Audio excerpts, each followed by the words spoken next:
Hello, I'm Adam Schulberg, Senior Audiologist at Cubex Audiology in Central London, and welcome to your weekly tip. Hearing loss is a communication disorder. It impacts on you and it impacts on those people around you. It impacts on relationships, friendships, and also on work colleagues. It's often hidden, it's frustrating, and can lead to communication breakdowns, denial, irritation, and also feelings of isolation.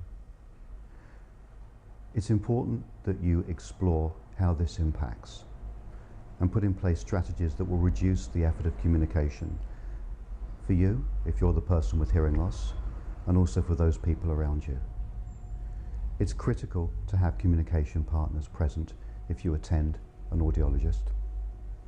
Make sure they're present during all consultations to ensure that they're also listened to in a safe environment, and that the person with hearing loss also gets an opportunity to understand how his or her condition is impacting on their partner and other relationships.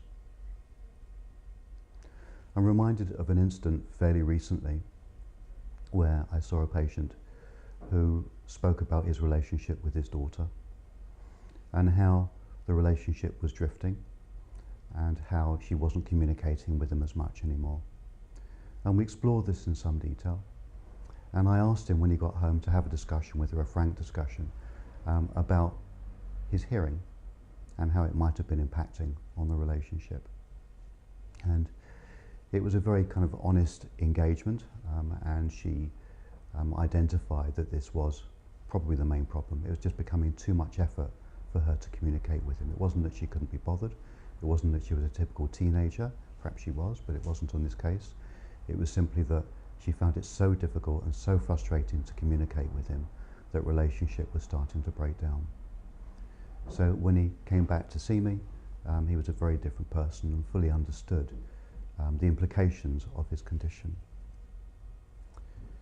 So I think my tip for this week is, if you are seeking help, if you are intending to go and see your audiologist or an audiologist, then perhaps before you go, consider those people that you are in communication with every day. And if you can, come up with perhaps 4 or 5.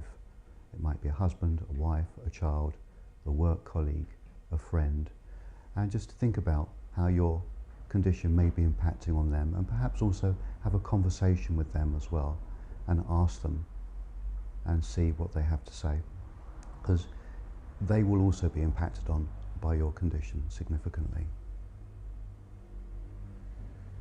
So if you'd like any more information, then please do not hesitate to visit our website, www.cubex.co.uk.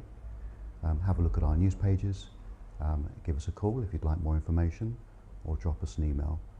And thank you very much for listening to this weekly tip.